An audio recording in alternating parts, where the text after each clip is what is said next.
Voltage divider வந்து தியரியாக நம்ம பார்த்தோம். ஸோ நம்ம வந்து ஒரு இன்புட் வோல்டேஜ் வந்து அதிகமாக கொடுத்து அவுட்புட் வோல்டேஜ் அப்படின்றது நம்ம கம்மி பண்ணி எடுக்கலாம் அப்படின்னு சொல்லிட்டு தியரியாக நம்ம பார்த்தோம்.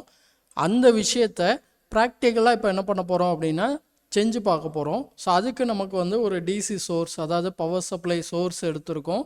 அடுத்து வோல்டேஜை மெஷர் பண்ணுறதுக்கு நம்ம வந்து மல்டிமீட்டர் எடுத்திருக்கோம். ஸோ மல்டிமீட்டரில் நான் டிசி ஆப்ஷன் வந்து செலக்ட் பண்ணியிருக்கேன். ஸோ இந்த இடத்துல டிசி அப்படின்னு சொல்லிட்டு நமக்கு காமிக்கும். ஸோ இப்போ நம்ம வந்து டிசி வோல்டேஜாக டிசி சோர்ஸ் ஆன் பண்ணி சப்ளை வந்து என்ன பண்ணுறேன் அப்படின்னா அப்ளை பண்ணுறேன். ஸோ அப்ளை பண்ணுறதுல நான் எவ்வளோ வோல்டேஜ் செட் பண்ணியிருக்கேன் அப்படின்னா 20 வோல்டேஜ் வந்து கொடுத்துருக்கேன். ஸோ இப்போ நம்ம வந்து மல்டிமீட்டர் வச்சு என்ன பண்ணலாம் அப்படின்னா மெஷர் பண்ணலாம். ஸோ இந்த இடத்துல இந்த ரெசிஸ்டர் அப்படின்றது வந்து பார்த்திங்கன்னா கிரவுண்ட் பாயிண்ட், அதாவது 0. அடுத்து மேலே டாப்பில் இருக்கக்கூடியது தான் இன்புட்டு. ஸோ இப்போ அந்த இன்புட்டை நம்ம என்ன பண்ணுறோம் அப்படின்னா மெஷர் பண்ணுறோம். ஸோ 19.9, அதாவது 20 வோல்டேஜ் அப்படின்றது வந்து 19.9 வோல்டேஜ் அப்படின்ற மாதிரி காமிக்குது.